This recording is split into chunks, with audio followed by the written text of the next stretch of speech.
1940 চনৰ 21 এপ্ৰিলত জন্ম হৈছিল অসম ৰাজ্যিক সংগ্ৰহালয়ৰ।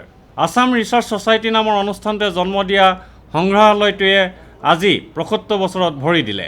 এই উপলক্ষে 2014 চনৰ 21 এপ্ৰিলৰ পৰা 2015 চনৰ 21 এপ্ৰিললৈ গোটেই বৰ্ষটোৱে বিভিন্ন কাৰ্যসূচী ৰূপায়ণ কৰা হ'ব।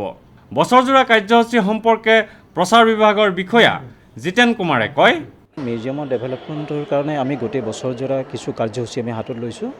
প্ৰথম কথা হ'ল আমাৰ নেচাৰেল হিষ্ট্ৰী গেলেৰী এটা কমপ্লিট হৈছে ইতিমধ্যে। আমি দৰ্শকৰ সুবিধাৰ কাৰণে এইটো আমি ৰিলিজ কৰি দিম, মুকলি কৰি দিয়া হ'ব এই গেলেৰীটো। দ্বিতীয়তে আমাৰ প্ৰত্যেকখন ডিষ্ট্ৰিক্টত আমি একোখনকৈ আমি ছেমিনাৰ নাইবা আলোচনা চক্ৰ পতাৰ আমি ব্যৱস্থা কৰিছোঁ। বিশেষকৈ বৰাক ভেলীত এখন থাকিব, মংগলদৈ ডিষ্ট্ৰিক্ট মিউজিয়ামত এখন থাকিব আৰু যোৰহাট ডিষ্ট্ৰিক্ট মিউজিয়ামত থাকিব আৰু এনেকৈ ধুবুৰী ডিষ্ট্ৰিক্ট মিউজিয়ামৰ ফালেও আমি নিয়াৰ ব্যৱস্থা কৰিম। মুঠতে 4-5খনমান আমি ডিষ্ট্ৰিক্টত ছেমিনাৰ আমি পতাৰ ব্যৱস্থা কৰিছোঁ।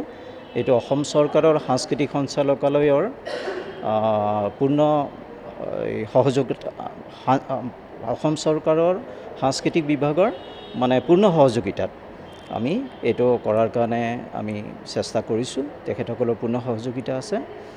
আৰু দ্বিতীয়তে আমি এনেকুৱা ধৰণৰ ব্যৱস্থা গেলেৰী নৰ্থ ইষ্ট এছিয়াৰ এটা গেলেৰী আমি ইতিমধ্যে প্ৰতিষ্ঠা কৰাৰ যোজনা কৰিছোঁ। এইটো চৰকাৰে আমাক সঁহাৰি দিছে।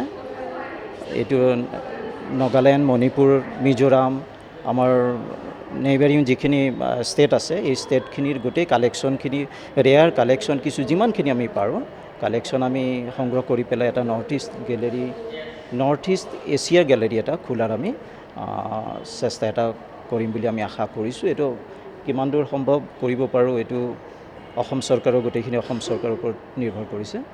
আনহাতে আজি পালিত অনুষ্ঠানটো সম্পৰ্কে সঞ্চালক YS ৱালেংটনে কয়, Assam State Museum is celebrating Platinum Jubilee. आज दिन सेलिब्रेट हो रहा है। Though election time is having, but in a very humble and solemn manner,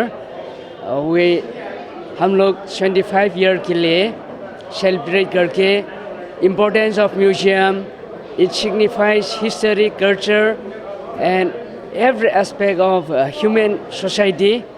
That is why this is a most auspicious occasion. Video' journalist Sushanta দাসৰ সৈতে Amardeep Gogoi, Sentinel News, Guwahati.